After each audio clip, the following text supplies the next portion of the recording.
আজকে আমরা পড়ব শিবরাম চক্রবর্তীর লেখা ছোটদের গল্পের প্রথম গল্প, রান্নার কান্না।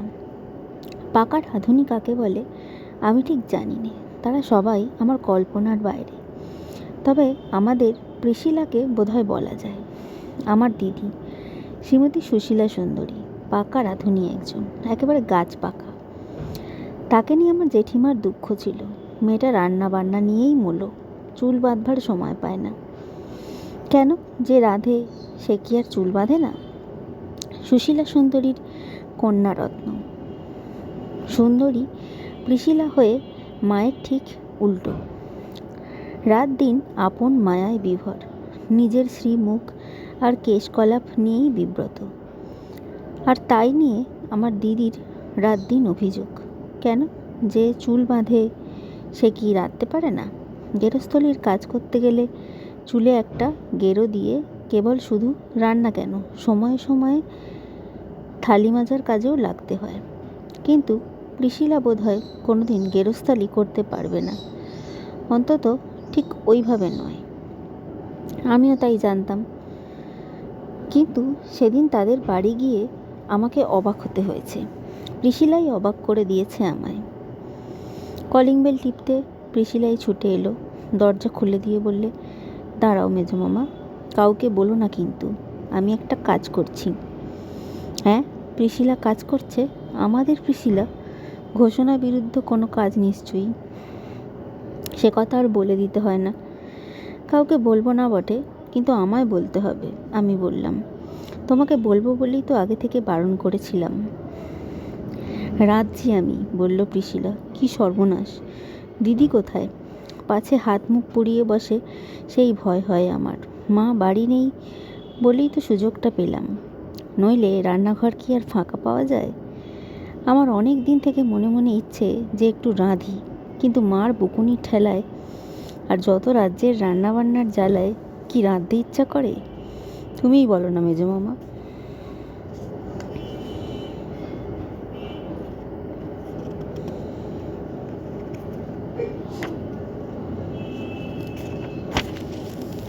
তা বটে, বলতে আমি বাধ্য হই। আমার দিদির মেলাই রান্না, রান্নার মেলাও বলা যায়। মেলাও যেমন, ঝামেলাও তেমন। কথাটা মিথ্যে নয়। আমাকে রাঁধুনি ভাবতে তোমার কেমন লাগছে? কেমন লাগছে? তেমন ভালো লাগছে না, বলতে হলো আমায়। রাঁধুনিরা আমার কাছে কেবল লঙ্কার সম্পর্কেই ভয়াবহ। কোনো জন্মে রাক্ষস ছিলাম কিনা জানি না, কিন্তু কিষ্কিন্ধা টিস্কিন্ধা পার হয়ে এতদিন পরে এই বাংলা মুলুকে এসে পুরাতন আত্মীয়তা বজায় রাখা মুশকিল। রাঁধুনিরাও যারা পাকা পাকা চিরদিনই আমাকে কৃপার চোখে দেখেছেন।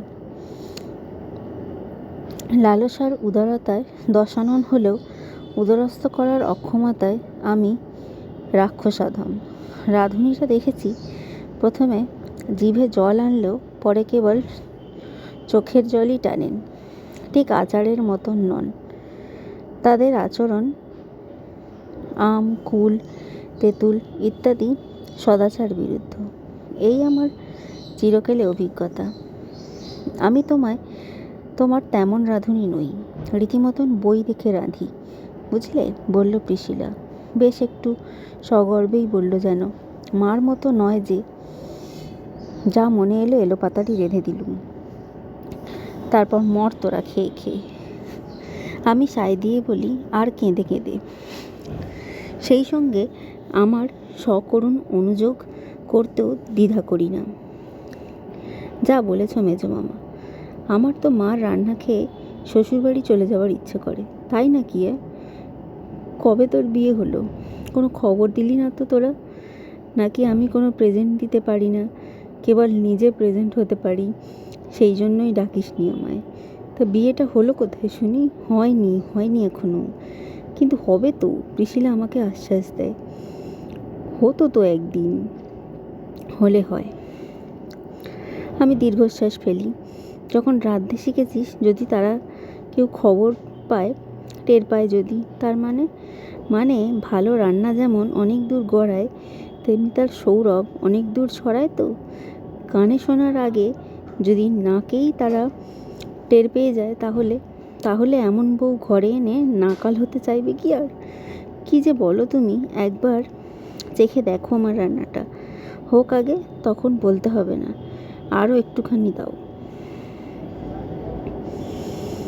তখন বলতে হবে হ্যাঁ আরও একটুখানি দাও। তাহলে শুনি আগে কি রাঁধছিস বলতো। বিলিতি বেগুনের মোরব্বা। বই পড়ে যেটা সবচেয়ে সোজা মনে হলো। কেমন হবে কে জানে, উদাসীনের মতো আমি বলি। তা মা অন্নপূর্ণাই বলতে পারেন, বিকৃত মুখেই বলি বুঝি। বিলিতি বেগুনের নাম উচ্চারণেই আমার হয়ে গেছিল। তেঁতুলের নাম শুনলেই আমার রসনা সজল হয়। আহা, অতুলনীয় তেঁতুল। টমেটোর কথায় তেমনি ABCD ইত্যাদির ওপর ভিটামিনেরা মিলে পেটের মধ্যে যেন কিলবিলিয়ে ওঠে। সবাই একসঙ্গে এসে গলার কাছটায় কেমন যেন ঠেলা মারে। ভিটামিনদের আমার বিরুদ্ধে হীন ষড়যন্ত্র ছাড়া আর কিছু না, বুঝি আমি। কিন্তু সব বুঝেও কেমন আমার গা বমি বমি করে। বলতে কি, ততটা আমাদের দুর্দশার জন্য নয় যতটা ওই ABCর জন্য আমি বিদেশির ওপরে চটা। ওই ভিটামিনদের, ওই ABC ইত্যাদি আমাদের মধ্যে না ঢোকালে আমরা এতদিন ওদের গুরুভারে প্রপীড়িত থাকতুম কিনা সন্দেহ।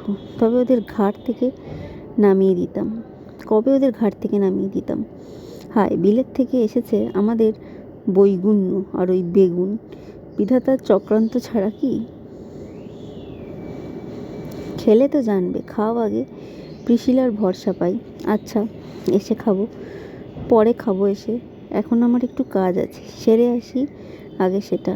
যাই এখন। আমি পৃষ্ঠভঙ্গের চেষ্টা পাই। পালালে চলবে না, প্রিশিলা আমায় ধরে ফেলে। ছাড়ছি নে না খাইয়ে। নিজের রান্না নিজে খেয়ে কি রাঁধুনির কোনো সুখ আছে? ময়রা কি নিজের মিঠাই খায় নাকি? অপরকে খাইয়েই তার ফুর্তি, তা জানি। খাবোক্ষণ এসে, বলছি তো। গ্রেপ্তার হয়ে আমি ছটফট করি। কত ভয় খাচ্ছ কেন? তেমন অখাদ্য হবে না, সেরকম আমি রাঁধিনি। আর এই তো সবে চাপিয়েছি, হতে দেরি আছে ঢের। দেরি আছে জেনে একটু যেন ভরসা পাই। এর মধ্যে হয়তো সুশীলাদিও এসে পড়তে পারেন। ভালো রান্নার সৌরভ অনেক দূর পর্যন্ত যায় বলেছি তো। বেগুনের মোরব্বা দিয়ে কি দিয়ে খায় মানুষ? স্থির হয়ে আমি জিজ্ঞেস করি। শুধুই কি খাওয়া যায় নাকি? কেন, টোস্টের ওপর বিছিয়ে অমলেটের মতো করে? হদিস দেয় প্রিশিলা, পাউরুটি দিয়েই তো খাবে। ও, তাহলে তো ভালোই। পাউরুটি আছে তো ঘরে? না, নেই তো। তা বেগুনের মোরব্বাটা নামলে তুমি কি আর আনতে পারবে না চট করে? ওই তো সামনেই বিস্কুটের দোকানে পাওয়া যায়। কেন পারবো না? তক্ষুনি কিনে আনবো। নামলে পরে বলিস। বলতে কি, এতক্ষণে অনেকখানি বল পাই বুকে। মোরব্বার পালা থেকে পালাবার একটা পথ যেন দেখতে পাই। কিন্তু টোস্ট বানায় কি করে? প্রিশিলা শুধায়। সে কথা তো বইয়ে কিছু লেখেনি। টোস্টের কথায় নেই আমার বইটায়। ভালো করে ঘেঁটে দেখলাম। টোস্ট, সেই জন্য তুই ভাবিস নে। সে আমি কাটিয়ে কুটিয়ে একটা চায়ের দোকান থেকে নগদ মূল্যে ভাজিয়ে আনতে পারবো। বাহ, তাহলে আর কি? প্রিশিলা আনন্দ করতালি দিয়ে ওঠে। বেশ মজা করে খাওয়া যাবে দুজনে মিলে।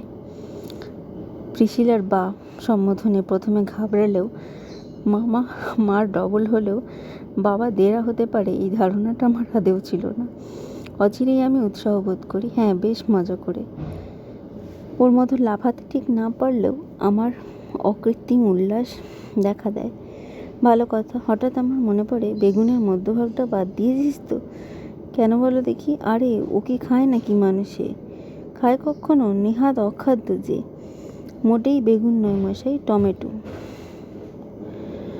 ওর মাঝখানে তোমার আধখানা হয়ে গেছে, আর আমার মার পুরোটাই বলতে পারো। তবু ভালো। তাহলে আর অতটা অখাদ্য হবে না হয়তো। আমি হাঁপ ছাড়ি। অর্ধেক হলেও নিজের মা হাতমাকে অমান্য করা যায় না। মোরব্বা কি করে রাঁধতে হয় জানো মেজো মামা? মানে ওই বিলিতি বেগুনের মোরব্বা।